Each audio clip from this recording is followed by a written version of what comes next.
Há meses eu falo aqui da necessidade de encontrarmos um caminho para o Brasil, através de um diálogo. Afinal, parlamentar significa dialogar, sinônimos.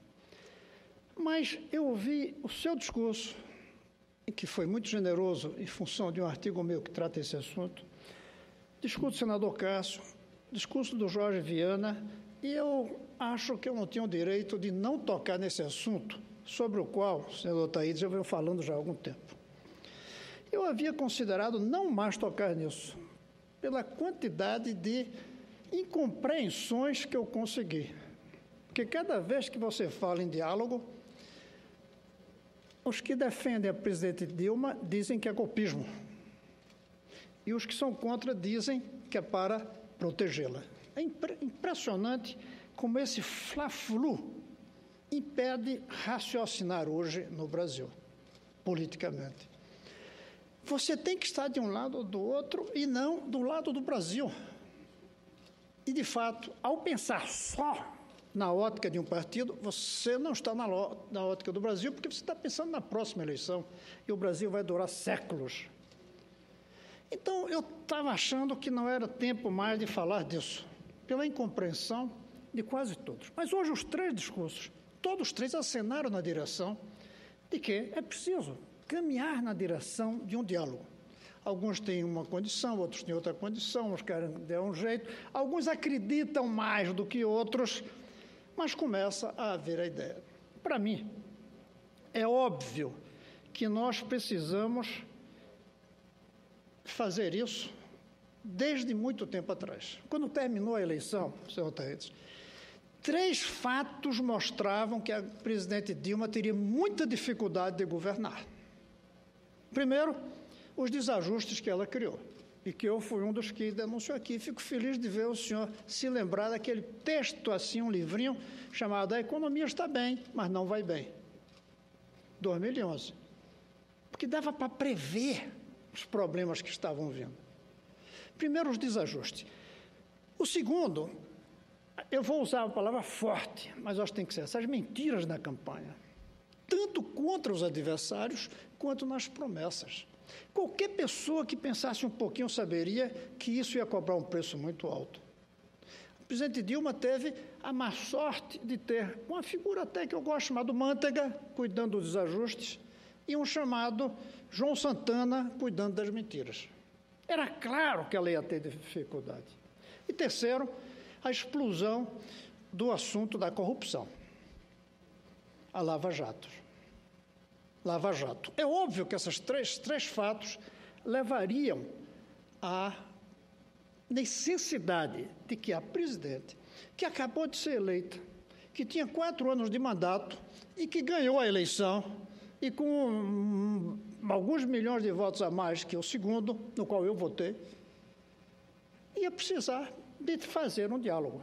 E no dia da posse ela falou isso. Aliás, no dia da posse não, no dia do reconhecimento da vitória, naquela noite, ela chegou a falar nisso, mas a partir daí esqueceu. Não voltou a falar. Quando a crise foi se acirrando, eu fui um dos que vim aqui mostrar o óbvio, que era a necessidade desse diálogo. E fui acusado, como eu já disse, de que eu era conivência com os erros ou que era golpismo contra o governo. E de que eu estava em cima do muro, que é uma coisa que nos incomoda muito a qualquer um, sobretudo talvez nós pernambucanos, não é, senador Fernando? Incomoda muito isso. Mas nós estamos num tempo tal que quem não pensa desse lado ou desse é em cima do muro. Eu decidi, entretanto, voltar a falar aqui, porque não dá para a gente deixar de se preocupar. O que é que vai acontecer se as coisas continuarem como estão?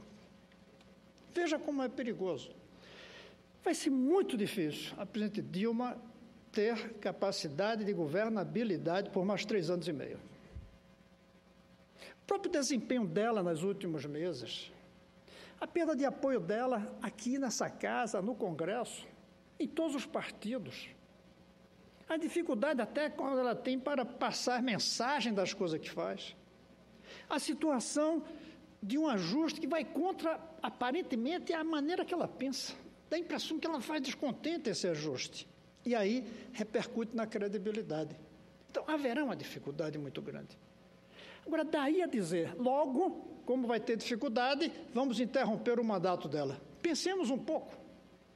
3 formas de interromper o mandato. Uma renúncia, que é a menos dolorosa, porque a renúncia é uma opção pessoal, mas não depende de nós aqui. Mesmo assim, é complicado. Nós tivemos 4 presidentes eleitos apenas na democracia. 2 sairiam em metade do mandato. Isso não é bom, como professor que eu sou, não é bom nem para a formação das crianças do ponto de vista pedagógico da política. O impeachment é muito dolorido para um país. É algo complicado. Nós estamos diante da dor de 3 anos e meio de um governo sem governabilidade e de um impeachment que é doloroso também. E o outro, que seria o TSE caçar. E nós temos como presidente da República o presidente da Câmara de Deputados, provavelmente, por 90 dias para ter uma eleição. Como seriam esses 90 dias? Como? Como seriam 90 dias de uma eleição sob a presidência do atual presidente da Câmara? Eu não vou nem dizer que é porque é ele. Porque é algo que é inusitado. Não teve votos para ser presidente, como tem o presidente ou o vice. Some-se a isso a economia. Nós temos uma economia que, em parte pelos erros, mas em parte por outras coisas, que tem o dólar alto, como o senador Taites falou, os juros altos, desemprego alto, despesas altas e receita baixa. Todos os cenários negativos. Nós temos a Petrobras devastada, empresários gigantes presos, e isso traz uma consequência econômica, inflação alta. Então, nós temos um quadro muito ruim na economia. E na política, nós temos uma presidente com a popularidade quase zerada, 8% não chega a isso, sem partidos que lhe deem sustentação, com antagonismos imensos vindos, seja de oportunistas, seja de pessoas com mágoa ainda da campanha eleitoral, e não adianta dizer que isso a gente tem que passar borracha, porque é difícil. Dirigentes presos da política. Ou seja, nesse quadro, tudo o que pode acontecer é ruim. Se a gente deixar que flua naturalmente. Se nós não tentarmos tomar as rédeas desse processo. E quando eu digo tomarmos, não é fulano, ciclano ou beltrano. Não é o partido A, B ou C. Não é a justiça ou o Congresso. Nós, os que temos a obrigação de liderarmos esse país. Todos aqueles que tiveram votos, todos aqueles que chegaram na última eleição com votos suficientes para serem vereadores, deputados estaduais, federais, senadores, prefeitos, presidente, governadores. Nós temos que buscar.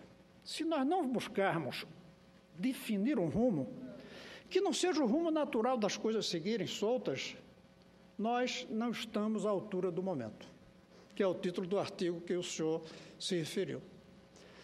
E que eu, num gesto de certo pessimismo, digo, nós, primeira pessoa, eu sou um deles, nós não estamos à altura. Mas temos que tentar. Faz já alguns meses que eu sugeri a amigos em comum que tentassem encontrar Fernando Henrique Cardoso e Lula, que eu acho que são os 2 líderes, por mais problemas que tenha cada um daqui com um ou outro. E eu lembro, senador Fernando, e faço aqui uma inconfidência, quando o governador, Fernando Henrique presidente, e eu, PT, tentei muito que houvesse esse diálogo. E esse diálogo nunca houve, em geral, porque o PT e o Lula se acusavam, o Fernando Henrique tentava.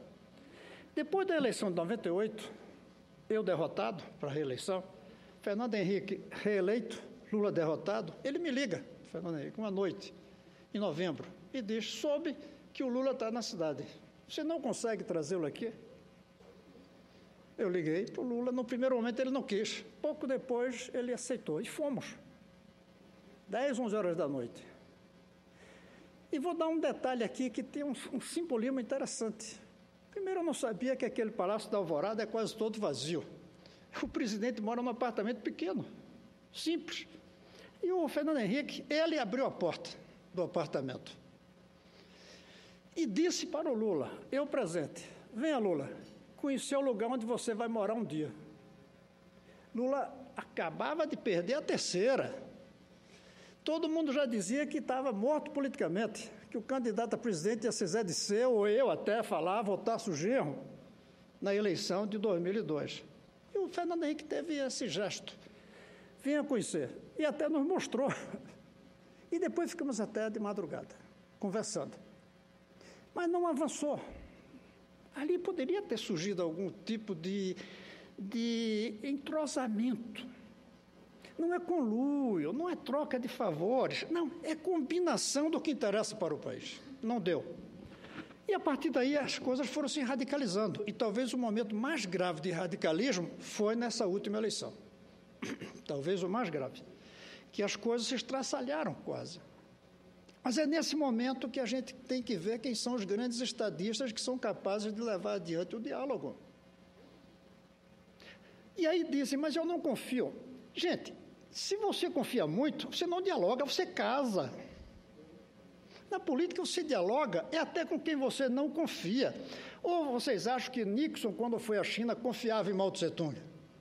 Não. Eles sabiam que era possível construir interesses em comum. E tentaram. E conseguiram. Ou Carlos Prestes, quando se encontra com Getúlio, depois do Getúlio ter tomado decisões que levaram à morte da mulher de Carlos Prestes na tortura na Alemanha nazista. Ou eles se amavam? Não, não se amavam. Eu até diria que eles se odiavam, talvez, mas eles sabiam que havia uma coisa maior a ser debatida e discutida. Eu creio que hoje nós estamos vivendo um momento como esse. Um momento em que é preciso, sim, conversar, falar, parlamentar. Publicamente, sem subterfúgio, sem pedir uma coisa ou outra, mas oferecendo coisas ao Brasil. E é nesse sentido, Salmoca, que num roupante, sem pensar muito, há pouco, falando aqui numa parte para o senador Fernando Bezerra, eu disse que se a presidente Dilma, e é dela que tem que partir, ela quer o diálogo, e ela parece ter feito alguns gestos, procurou até os governadores, embora eu acho que não foi diálogo, na verdade, eu gostaria de ir lá conversar com ela. E acho que alguns outros senadores aqui aceitariam. E acho que não deve ser senador dos que estão do lado dela. Não precisa dialogar com quem está do lado. Também talvez não seja a hora de levar os que são do outro time, no fla-flu que nós temos aqui. Leve críticos, mas respeitosos, críticos que não estão disputando, porque tem o crítico que disputa, tem o crítico que não disputa. Eu, por exemplo, não disputo. Estou fora desse processo, dessa disputa entre os grandes lá em cima. Se me convidar, eu vou, senador Moca. Não vou de público lhe convidar. Se ela me convidar também, se é que ela lhe convida para não constranger. É porque ela não convida 3, 4 que não são do seu lado, que vão dizer verdades para ela, respeitosamente. Que vão dizer verdades. E essa ideia de que tem que pedir desculpas, que eu próprio falei quando eu listei aqui, meses atrás, o que era preciso, eu não dizia a palavra desculpas, é reconhecer os erros, mas no caso de reconhecer os erros, é para quem falar institucionalmente como líder de partido. Eu não falo institucionalmente, então não precisa pedir desculpa, não precisa reconhecer erro, não precisa nada. Só dizer o que está achando da situação. Porque a gente fala aqui e não chega lá, não chega em canto nenhum. Eu gostaria de ter um canal para dizer o que é que eu estou achando da situação como brasileiro, mais até do que como senador. E não como candidato, mas como sofredor do que vai acontecer nesse país, em qualquer das hipóteses que estão aí, se nós não tomarmos as rédeas do processo de uma forma concertada. Como eu fiz questão de dizer, concertada com C, não é concertada com S, que é na marra, que é da mecânica. Concertada da política, do maestro. Isso deveria partir da presidente. Ela deveria falar isso. Ela deveria procurar. Deveria procurar as instituições. E enquanto não procura instituições, procure pessoas. Vamos dialogar, vamos conversar com o espírito público, com a obrigação que nós temos diante dos votos que nós tivemos de tentarmos estarmos à altura do momento. Podemos até, depois da história, descobrir esses caras não estavam à altura. Mas pelo menos tentaram. O ruim é se disserem nem tentaram estar à altura do momento. Deixaram tudo correr frouxo e na volúpia de uns, no egoísmo de outros, na pressa de outros, na insensibilidade de mais alguns, o Brasil terminou na situação que está e que ainda pode piorar muito. Então, senador... Me permite uma parte, senador. Com o maior prazer, e estou ansioso até. Eu quero agradecer o seu pronunciamento, foi em função dele que eu decidi falar isso. Eu vinha falar de outra coisa, ia fugir desse tema, achava que já não era mais hora de falar, que já tinha passado, mas pela sua fala, elogiosa ao meu discurso, onde eu proponho esse tipo de diálogo, é que eu falei. Por isso, eu fiz questão de falar, acho bom sua presença, mas sem a fala do senador Moca, meu amigo hoje aqui, eu não teria meu discurso satisfatório para mim. Por favor, senador Moca. Vossa Excelência sabe, professor Clóvis Buarco, a admiração e estima que tem. Vossa Excelência é um homem independente. Assim como tem vários senadores aqui, independente dos seus partidos, né? Senadores independentes. Eu acho que essa fala seria importante e acho mesmo que a presidente Dilma deveria, de vez em quando, mudar os interlocutores, porque ela acaba conversando com as mesmas pessoas. Então, não estou desmerecendo as pessoas com as quais ela conversa, mas nós já tivemos a oportunidade, e eu já fiz isso, eu pessoalmente já fiz isso no meu apartamento, reuniões com vários parlamentares de partidos diferentes, de lideranças diferentes, com um único objetivo: ter um consenso sobre alguma coisa. Não necessariamente temos que tomar uma decisão, mas quando se ouve pessoas, sobretudo pessoas que têm despreendimento, pessoas que têm independência, e pessoas que colocam a pátria, o país, acima das disputas locais, partidárias, paroquiais, aí nós vamos encontrar o caminho. Esse é o caminho. O que me parece que Vossa Excelência propõe é exatamente isso, né? E eu, talvez, na minha ingenuidade, mas acho que esse grupo estaria preparado se nós, com uma certa antecedência, fizéssemos aqui uma reunião entre nós, não de grandes líderes, como diz Vossa Excelência, mas, quem sabe, a presidente Dilma pudesse ouvir interlocutores independentes, sem nenhuma outra motivação que não seja tirar esse país dessa crise econômica e política ao mesmo tempo. Muitíssimo obrigado pela parte. Eu que agradeço, senador Moca. Tem que ser pessoas que não vão lá indicar ninguém, que não vão lá pedir liberação de verba nenhuma, que vão lá dizer o que estão sentindo, o que estão sofrendo e a preocupação que tem. Porque uma coisa que está me angustiando também é como, olhando o imediato, nós não estamos percebendo o desastre que era para todos. Erra quem acredita que essa crise vai tocar apenas no PT, na Dilma e no Lula. Erra! Vai tocar em todos nós que temos mandato. Não vai demorar que, em vez de impeachment, o povo queira eleição geral, o que nem a Constituição prevê. E o povo vai para a rua gritar eleição geral para mudar todos, como diziam na Argentina, que se vaiam todos, eles diziam, que todos saiam. Erram quem achar que pode se pensar no Brasil em função de 2016 ou 2018. Ou a gente pensa em 2022, 2026, etc., ou não vai conseguir encontrar um caminho satisfatório. E a independência é uma característica de alguns aqui, independente do partido. O próprio senador Paim tem um grau de independência grande, que está aqui conosco, sendo do PT, o senhor do PMDB, eu do PDT, o senhor do PSB. Temos graus de independência capazes de colocar o interesse do Brasil e o longo prazo na frente. Não por modéstia, ou que seja, não, por percepção da crise. E aí, senador, antes de passar a palavra ao senhor Fernando, eu quero dizer o seguinte: em tempos de burrice, ingenuidade é sabedoria. E o senhor disse, talvez por ingenuidade. Em tempo de burrice, ingenuidade é sabedoria. Então, eu me coloco ao seu lado. Eu me considero um dos ingênuos, O que não quer dizer que a sabedoria é falta do outro lado, como um olho só. Então, talvez seja a hora de alguns ingênuos dizerem o que pensam e proporem fazer aquilo que acham que é preciso, ainda que não seja possível. Senador Fernando. Senador Cristóvão Buarque, eu não poderia deixar de aparteá-lo, mesmo estando na presidência dos trabalhos desta sessão. Acho que Vossa Excelência foi feliz no seu pronunciamento ao fazer uma avaliação da crise política, da crise econômica, da crise ética que o país está mergulhado. Essas crises, elas estão contratadas. A crise econômica, os seus desdobramentos serão sentidos, alguns apostam para os próximos 12 meses, outros mais pessimistas, para os próximos 18 meses.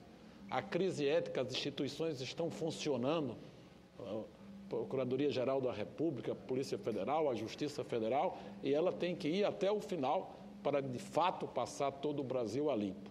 Agora, a crise política, que é o centro do pronunciamento de Vossa Excelência, acho que a sua fala é uma exortação àquilo que Vossa Excelência conceituou muito bem. É o momento da concertação política. Talvez os que estejam no governo, talvez os que estejam na oposição, não estejam percebendo que nós temos agora um período muito curto para dar espaço a essa concertação política que tem que falar mais alto o interesse nacional, o interesse do Brasil, o interesse das instituições. Portanto, que as suas palavras possam ecoar no início desse período legislativo e a gente possa encontrar aqui outras vozes que possam se levantar para poder criar um ambiente de diálogo que possa encaminhar uma solução para as crises que estamos vivenciando. Parabéns, Vossa Excelência. Obrigado, senhor. E já tivemos exemplo. Olha, a saída do regime militar, e eu tenho idade para ter participado disso, não com cargos, mas como auxiliar de alguns parlamentares na época, especialmente o nosso amigo Fernando Lira, foi isso. Os militares perceberam o povo na rua que não dava para segurar mais. Eles podiam ter segurado por alguns anos, aumentado inclusive a violência, dava, não ia acabar não o regime militar só pela pressão na rua. Eles dialogaram, eles tomaram iniciativa, o Golbery tomou iniciativa e do outro lado teve gente que estava à altura. Teve Tancredo Neves e uma quantidade enorme de outros que estavam à altura. Inclusive o nosso Marco Maciel, que era do lado deles, mas teve a sabedoria, o que era ingenuidade até um dia, de repente virou sabedoria. Teve esses gestos que permitiram que desse o grande salto de sairmos de um regime militar ditatorial para um regime democrático civil. Hoje, parece até mais simples e, ao mesmo tempo, todos estão achando mais difícil. Eu espero que cada um da gente cumpra o papel de tentar, com a ingenuidade, como disse o senador Moca, mas sem deixar de tentar, sem ficar na omissão. Porque eu tenho dito, senador Moca, que existem os golpistas que dão golpe e os golpistas por omissão. São aqueles que fecham os olhos aos problemas, que ficam em casa e, de repente, descobrem o golpe. Golpe não é só quem está do outro lado querendo desfazer a instituição. É aqueles que não estão do lado da instituição, percebendo os riscos e procurando defendê-la corretamente. Obrigado, senador.